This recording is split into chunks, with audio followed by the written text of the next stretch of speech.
came here in 1986 to run it for myself in October. I signed the papers and I was owner of the Red Barn Incorporated. People come in here for the experience more so than I think anything else. And they love the fact that somebody's actually taking the time to listen. Find that balance between doing what you love that isn't really work, that might pay the bills, and more importantly, can resonate with people and actually to some extent help people. That's pretty rewarding. Without my customers, I would be doing what I don't love, guaranteed. Pledge allegiance to the flag of the United States of America and to the republic for which it stands, one nation, under God, indivisible, with liberty and justice for all. All right, we'll call to order. First order of business is public announcements. First public announcement. Fairfield's annual town budget meeting will be held at the Community Center on Monday, May 14th, 2018 at 7 p.m. Number 2, the MSAD 49 annual school budget meeting will be held at Lawrence Junior High on Tuesday, May 15th, 2018 at 7 p.m. And announcement 3, the state's primary election and MSAD 49 school budget validation referendum election will be held at the Community Center on June 12th, 2018. Absentee voting is May 14th through June 7th, and details may be found at www.fairfieldme.com. All right, second order of business is public hearings. To hear public comments on a special amusement permit application for the purpose of music and dancing submitted by the American Legion Post 14 located at 86 Main Street. Is there anybody from the public here that would care to speak? There being none, I move to the second public hearing, was to hear public comments of a pawnbroker and second-hand dealer application submitted by the Fairfield Used Furniture and Pawn located at 207 Main Street. Is there anybody from the public that would like to comment? There being none, I close public hearings. Third order of business, public comments limited to 3 minutes. Members of the public may speak to the council on any item or reserve the right to speak on a specific item that is on the meeting agenda and the item is addressed. Are there anybody from the public? There being none, that is closed. Fourth order of business, reports from staff and committees. Town manager reports. First of all, this evening, I would like to express our condolences to the family of Deputy Chief Eugene Cole and might suggest possibly a moment of silence in commemorative of his passing. We will have a moment of silence, please.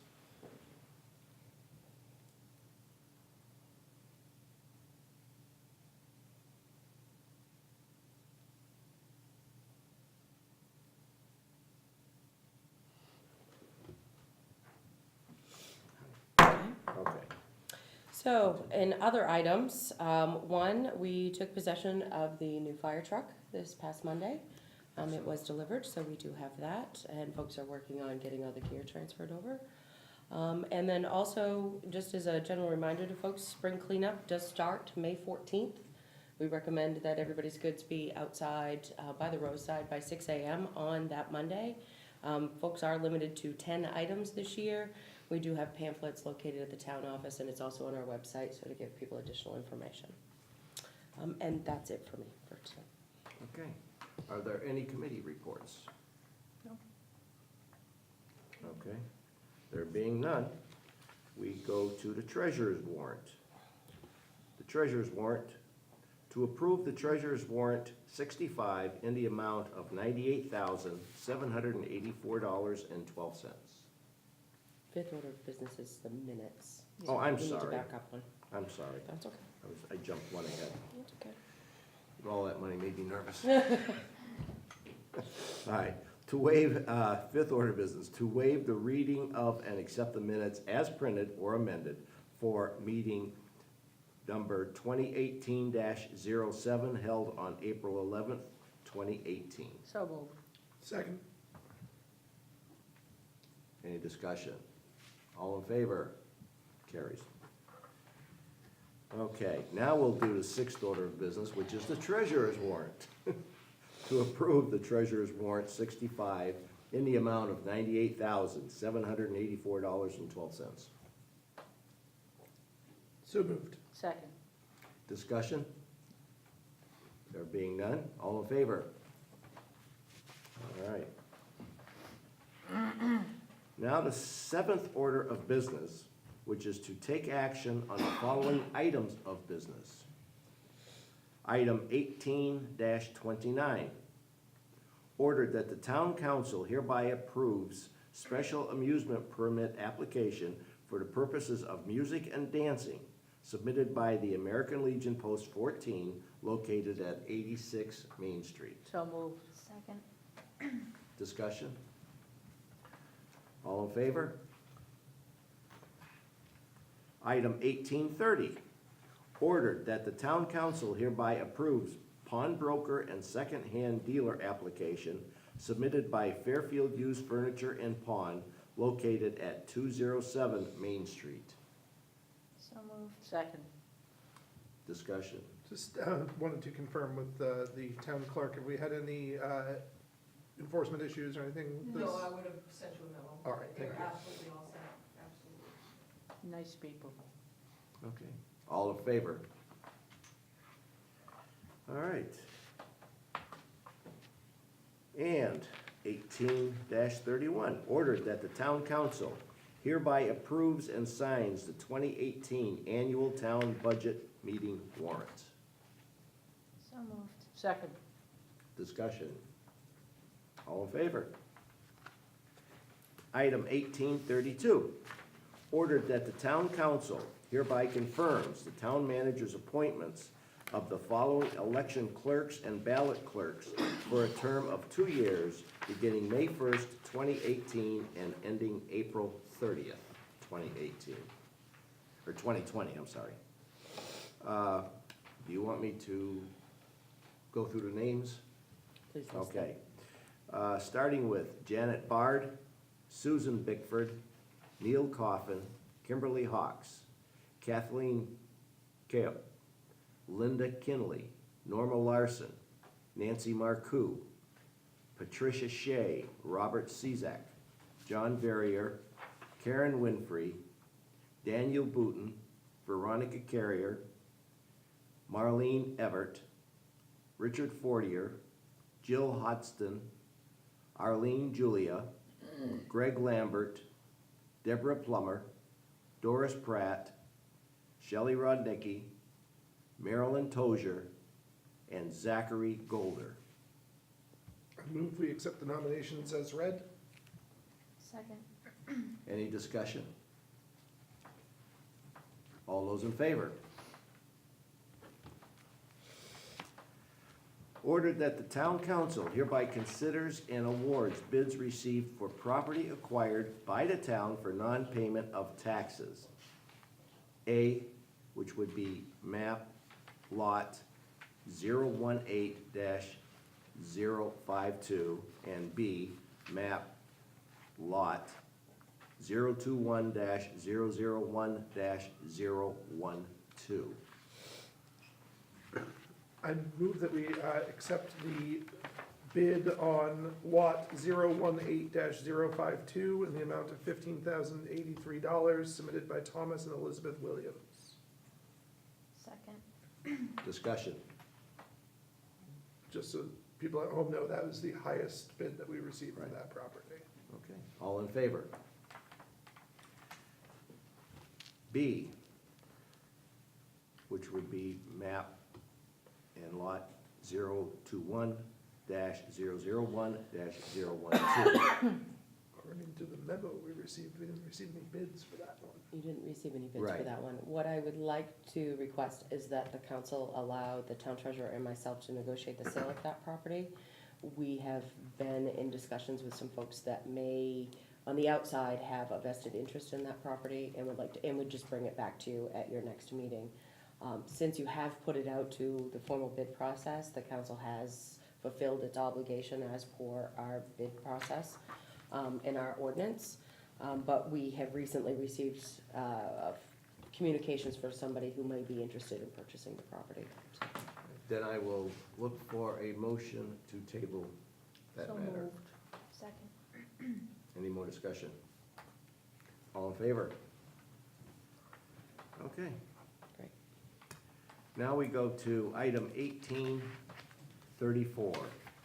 Ordered that the town council hereby considers and awards bids received for road paving.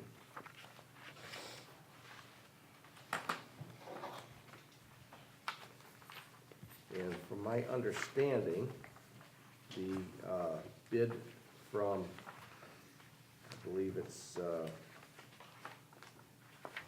through all this stuff here, B&B paving, is that correct? Yes, that is the Public Works Director's recommendation. Yes.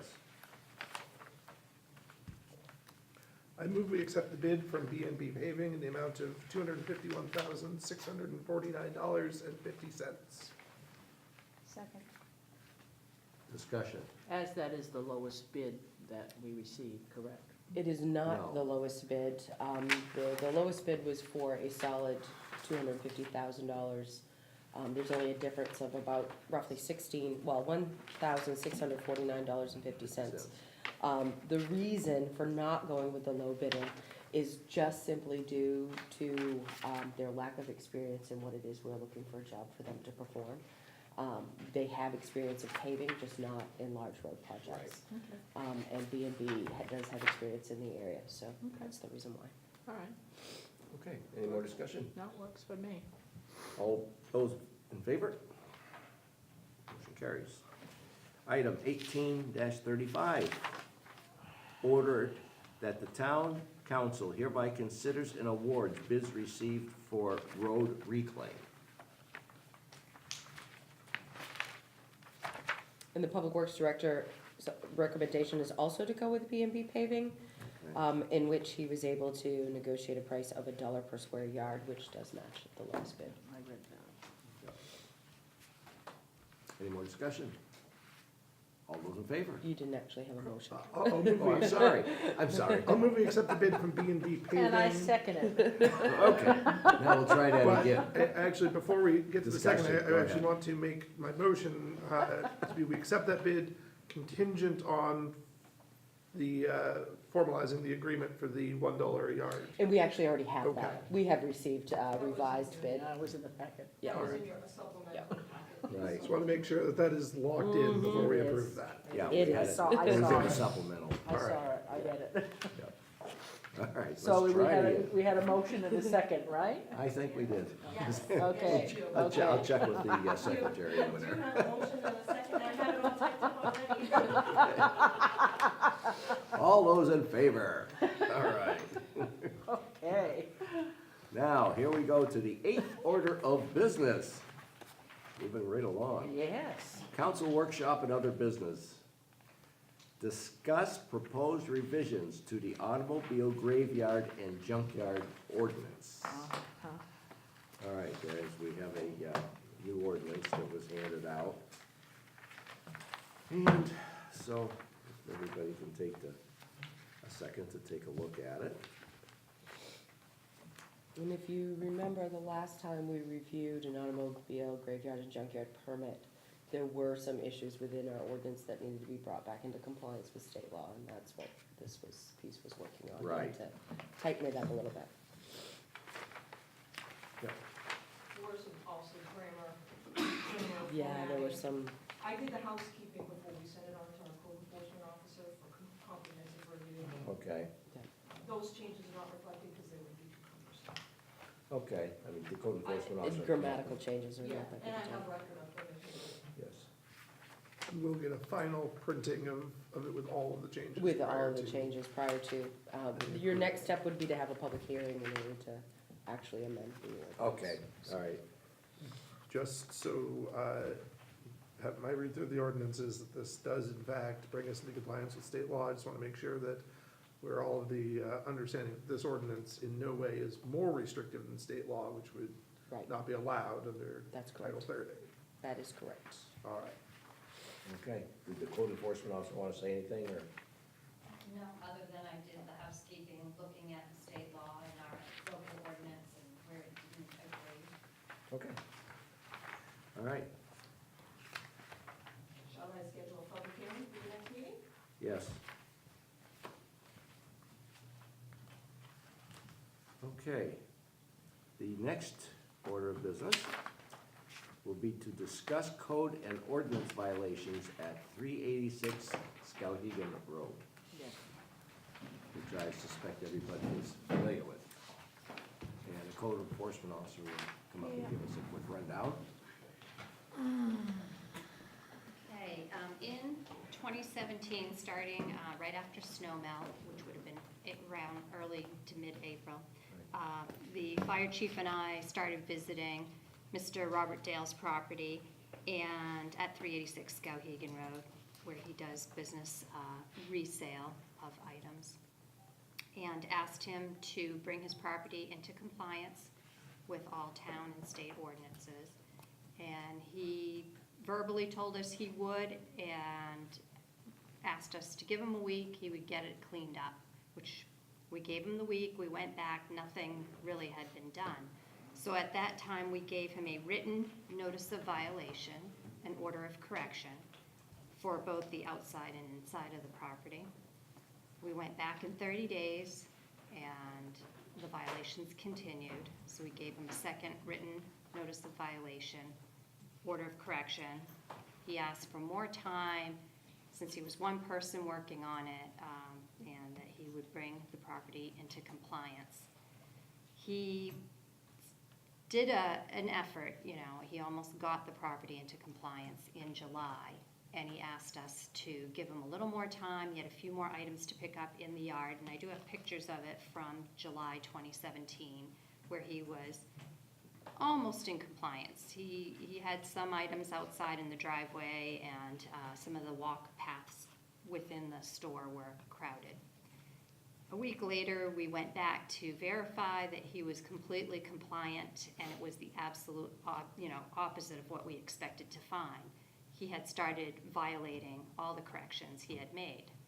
So at that time, he asked for more time to bring his property into compliance, and we felt that he had done such an effort to bring it almost into compliance that he was sincere about wanting to keep it clean and wanting to be in compliance with the ordinances. And that continued through the end of summer. We would visit once a week, he'd ask us to come back, he would make a correction or two, then violate another area. If it was the fire lane or the walk paths, not mowing the vegetation, piling in the driveway, sorting items in the driveway, it just continued till fall. So we gave him another written notice of violation in October, and that was our third written notice and final notice that he had 30 days to comply, that we weren't going to give him any additional time. He needed to bring his property into compliance.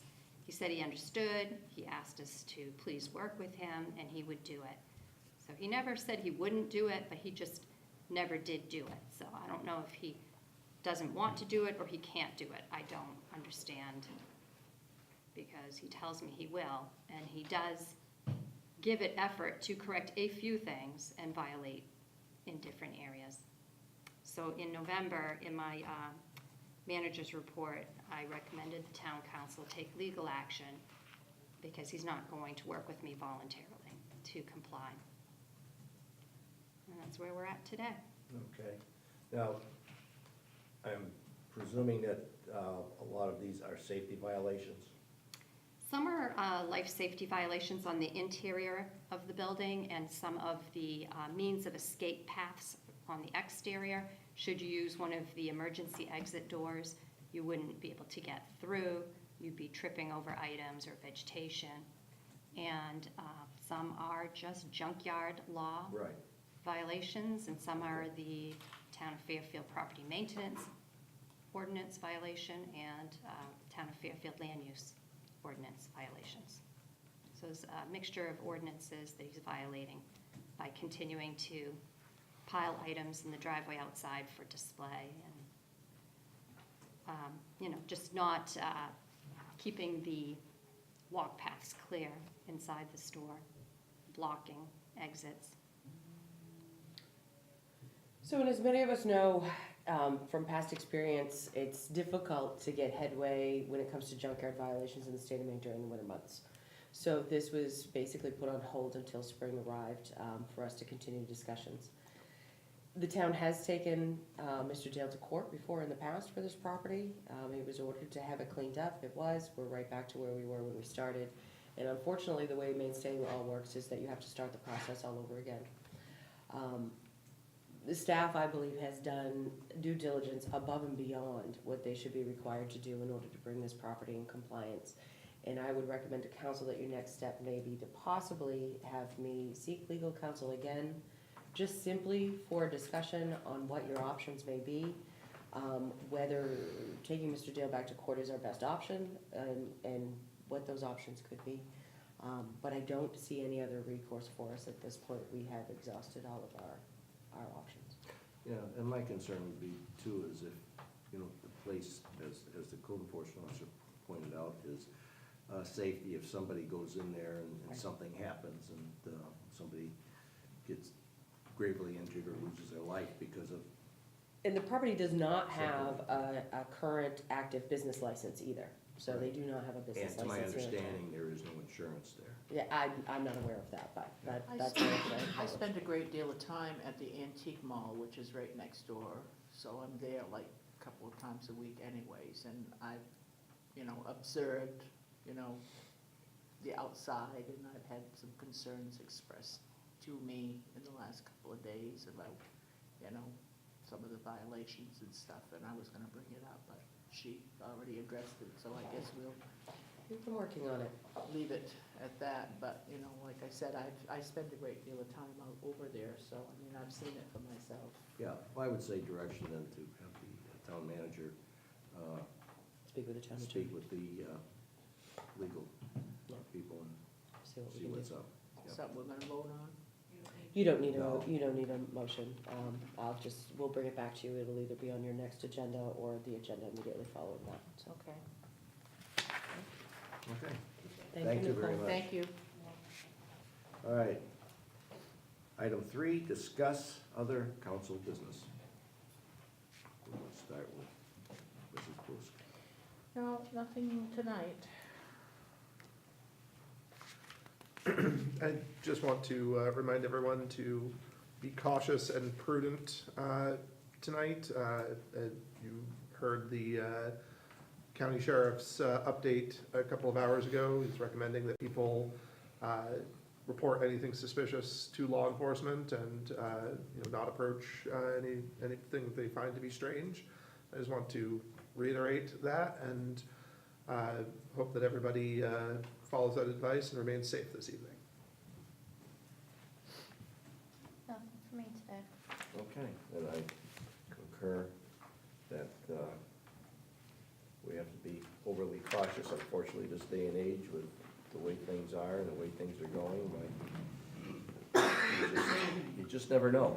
It's a sad situation. We lost a great person today, It's unfortunate. this morning, and hopefully they will catch up with the murderer, I guess you might want to say, and go from there. All right. Our next regular meeting of the Fairfield Town Council will be held on Wednesday, May 9th, 2018. At this time, the council will recess and sign all documents that require the signature of council members. We are hereby in recess.